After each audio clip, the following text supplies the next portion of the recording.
Today, we're going to talk about Fastlane from a couple days ago. We're going to talk about the matches, but we're also going to give my opinion on it and where I'd kind of like to see some things to go and just my general review. So let's get to it.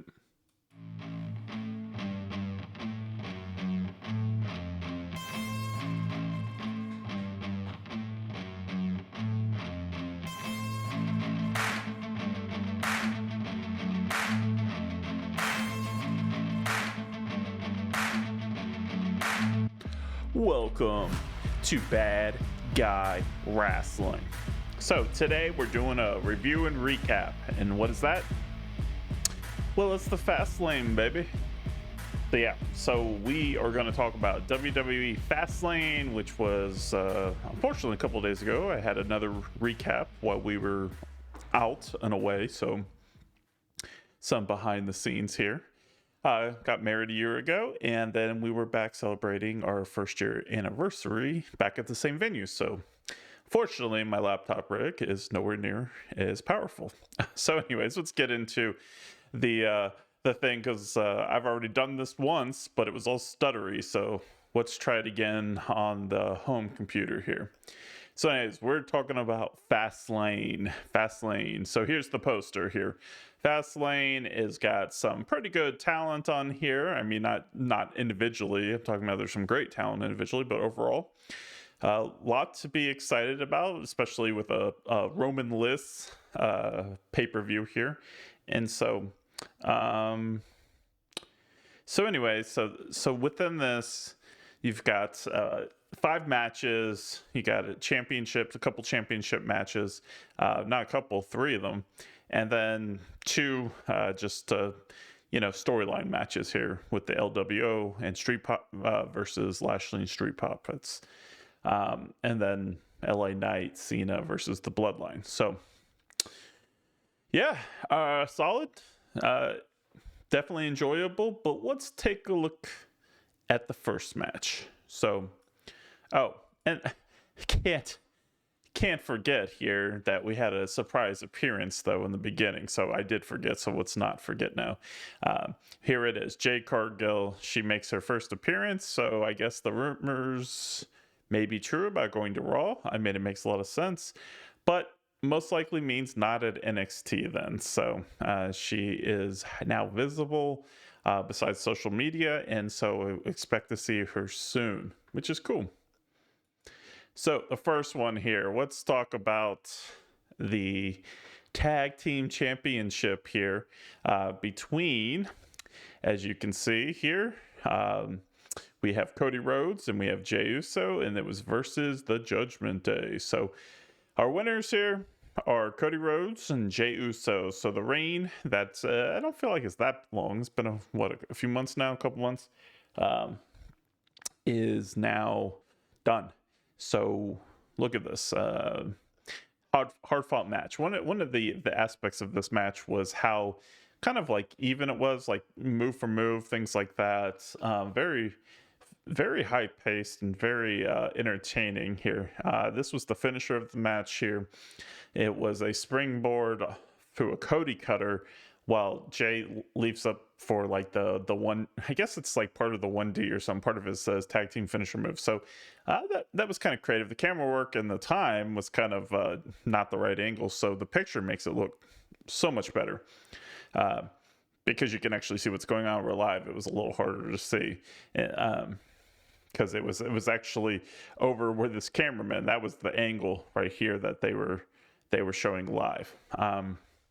So let's talk about the outcomes of this. So new heavyweight championship for Judgment Day. That means Finn Balor is no longer a championship holder. How does that factor in? He would technically now be Dominic got back the title that I haven't been following NXT, so I think he still has it. So if that's the case, Rhea Ripley has a championship, Dom has a championship, Finn Balor does not, and Damian Priest doesn't technically anymore, but he has the Senior Money in the Bank. So how does it change the dynamics? My instant thoughts on this is that it seems like they're kind of pushing Dom a little bit of distance in between Damian and the rest of the group. I wonder, do we have a potential like split coming here or breakup of the New Day? I mean not New Day, Judgment Day. Too many day groups. It's like they're the opposites or something like that. So that does. I hope they don't do that. I think they still have time to be that one real dominant group that just like ransacks the show for a while. And while they are dominant, they're not to the level of really running the place like they say they are. And I think they're growing every week as a group. And even each person's character is getting more and more developed still, even Finn Balor. So I think they need more time. This is doing great things for them. And I would argue it hasn't gotten stale yet. For the other two, for Cody and for Jay, main event Jay Uso, which I hate that nickname because it's like, why do you have to? You shouldn't have to tell people your main event. But anyways, it is kind of a weird pairing, and now they're tag team champions. My initial impression is that it really pushes Cody off to the side, so he's not world title hunting, going after Seth Rollins or reigniting the finish the story with Roman Reigns. I mean, he can just chill, and I think it's good. Just chill for a while, do the tag team thing with Jay, who also I think they don't exactly know what to do with him. Is the singles competitor working all the way? I mean, he comes out there, does this thing. Where's the camera? There we go.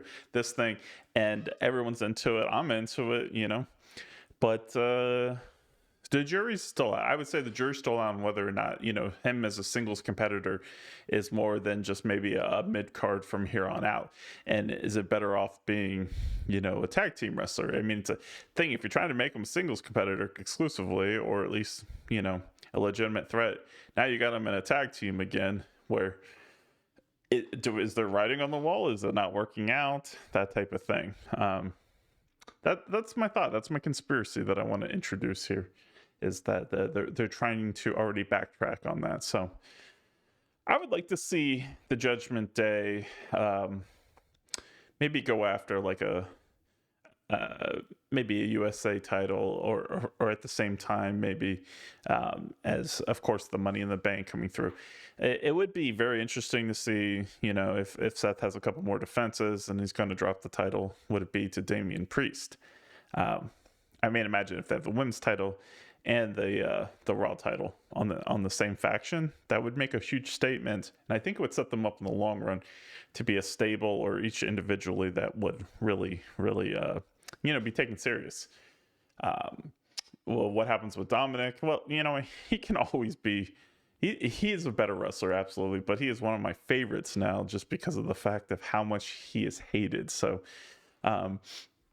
maybe one day he could compete for like the U.S. title or something like that. And, he's got a very long career, but I just meant the next step for him like that. So great. Very entertaining. And, it was an odd choice a little bit to, at first, the fan of me was like starting the show with that, but it helped set the tone and the mood. So I'm glad. I think it worked out well. So our second match of the night, we have the LWO. And so we're sans some members here because on Friday night, SmackDown right before this, and I want to make sure that I get all of the names right, just because I'm still having some issues remembering all of them because I haven't actually paid as much attention, so I'm still trying to remember these guys. But you had Rey Mysterio, and then you have some of your other members here like Santos Escobar, Cruz del Toro, Walking Wild, and then of course Zelina Vega, which no need to forget her. She's been around for quite a long time, years now, and she's married to House of Black member, the leader guy. How am I forgetting this? Over on AEW. So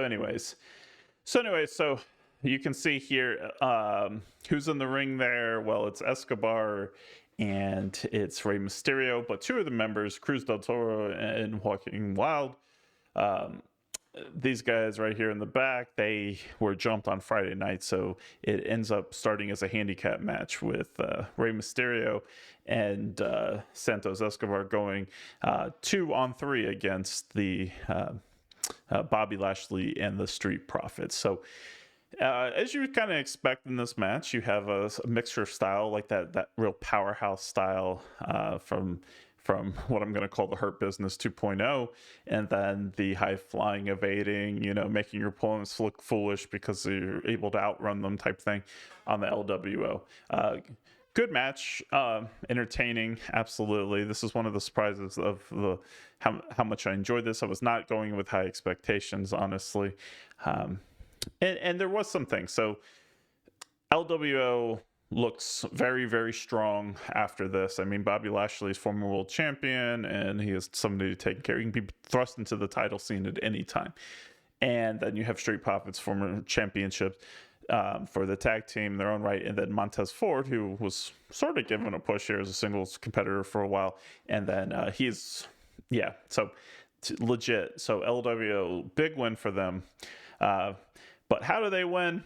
First of all, it's because of this man right here, Carlito. He comes out when they're in the direst of needs, and he is able to go in and hit the backstabber. And 1, 2, 3, here you see LWO wins. So while he is a member of the LWO, he is official member, it looks like, but he was not slated to be there. Surprise, type thing, saved the day. The LWO obviously got the win, and they needed a lot more than the other guys do to be taken serious, to be legitimized, all that kind of stuff. So it's good for them. Of course, do I believe that Bobby Lashley and company on their level are going to be taken down? No. So with that, I'd like to see a quick rebound for them, get on their winning race. If LWO, of course, needs it's not that I think it's just not knowing as much about their members, where the other side is much more established, besides Rey Mysterio, of course. So we're just we're more familiar with them. We know what they can do, and I'm looking forward to watching more LWO. It seems like they're becoming a legitimate stable as far as to be taken serious, and so. I'm not going to talk too much. I think this was just a kind of continuation of the develop the characters more, not so much really to catapult any of these groups specifically to a title or title run type thing. But I guess if it's going to be one of them, it's going to be LWO. All right, let's get into our third match here. All right, Women's Championship. This was Asuka versus Charlotte versus the champion, Io Sky. So Io Sky is coming into the triple threat with setting up because of a mishap with Bayley, so that Io Sky doesn't want any kind of help from Damage Control in this. So long story short, very good match. Made Io Sky look very good against two of these juggernauts in Charlotte and Asuka. So the top talent in the women's division, or in all women's wrestling, maybe. I mean, personal opinion aside, just she's probably the top female right now in WWE. Besides, Rhea Ripley is the top women's wrestler right now in WWE. I guess what I mean is more prestige with her 15-time world championship or something like that. So not who's drawing the most, but like who is like the biggest name. She's probably the biggest name, maybe not the hottest name right now, but the biggest name. And so this only helped Io Sky. But there is the thing, she's a heel champion, a bad woman wrestling, if you will.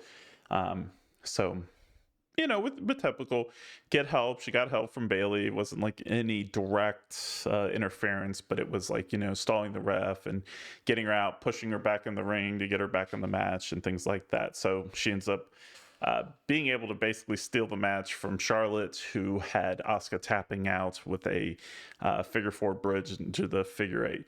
And boom, Io Sky comes off the top rope and onto some sort of splash, or it was a flip or something like that, while Bayley's distracting the referee, and she's able to then take the cover over Charlotte, and Charlotte then puts over Io Sky to retain, and what not. So this is one of my favorite moments in the match. Right off the bat, we have the black mist right into the eyes of Charlotte. This was preceded, though, by Io getting pushed out of the ring. So in a triple threat match, there was no rules or disqualifications in that sense of like that. So pushed one out, black mist into Charlotte's eyes by Asuka, and then the attempted pen. So almost a 3 count.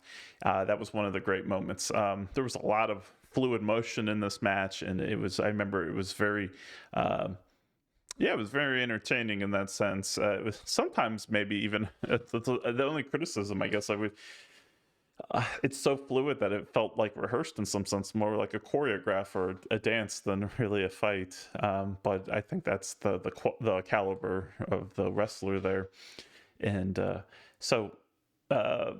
cool going forward. I mean, Charlotte and Asuka, they don't need any help. They'll be just fine. They lose every match from here on out, and they're still going to get over, and still get title shots probably.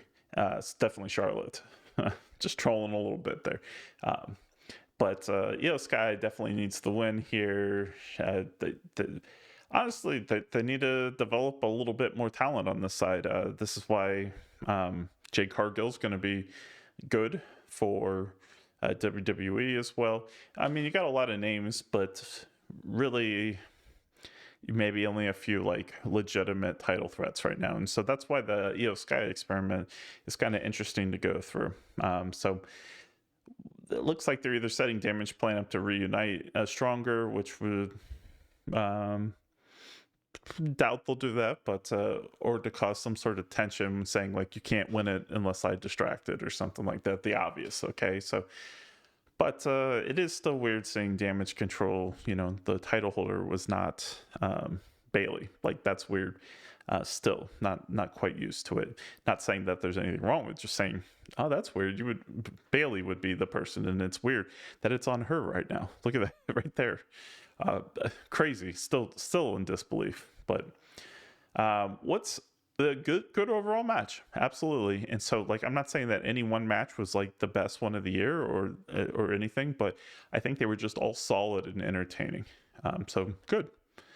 Fourth match of the night, and you know what? I don't want to spend too much time on this one, honestly, just because it was kind of put together.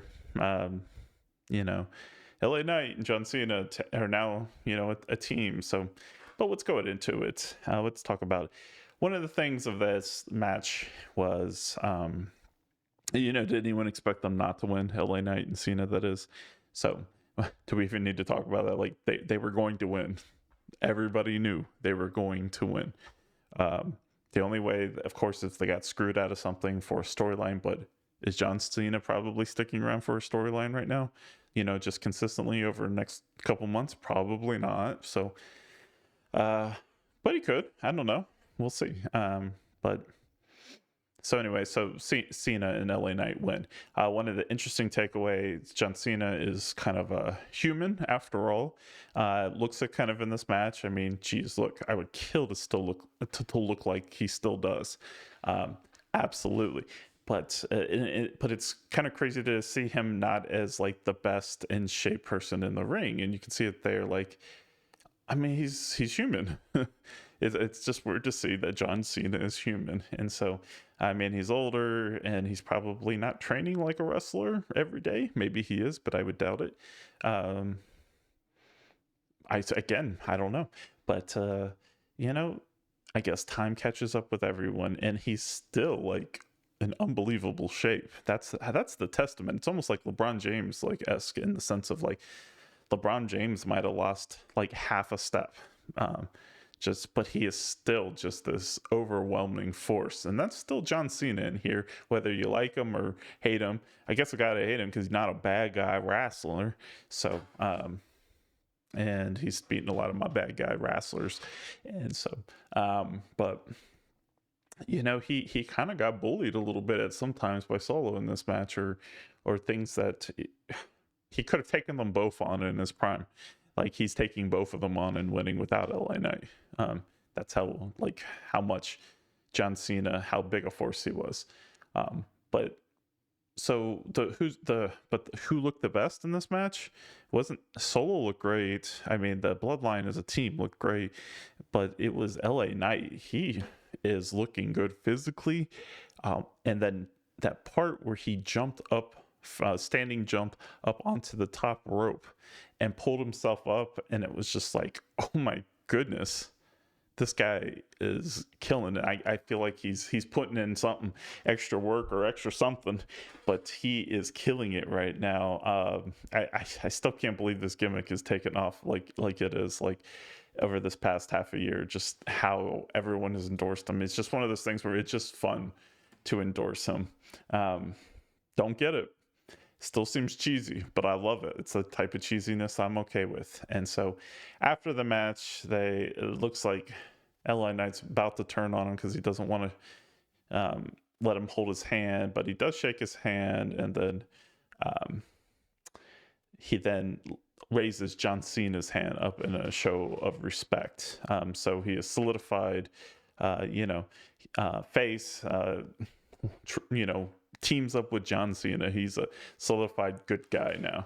And anyway, so that one's cool. So we'll see where the storyline goes. Huge push for LA Knight on who's riding the train up right now.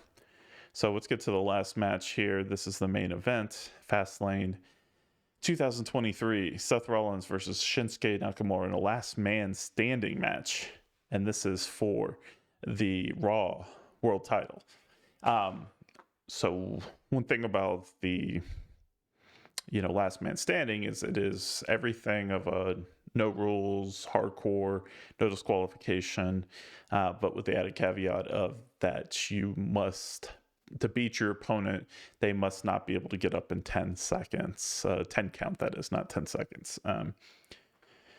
So these tend to be kind of like, in some ways, almost over the top, and like the longer matches and things like that. So short match, but not short match, short card, 5 matches, but with the long main event, this was the right time. It didn't feel like too long a match. It wasn't didn't feel like a 2-day WrestleMania, which can be great. The last one, I was there and loved it, but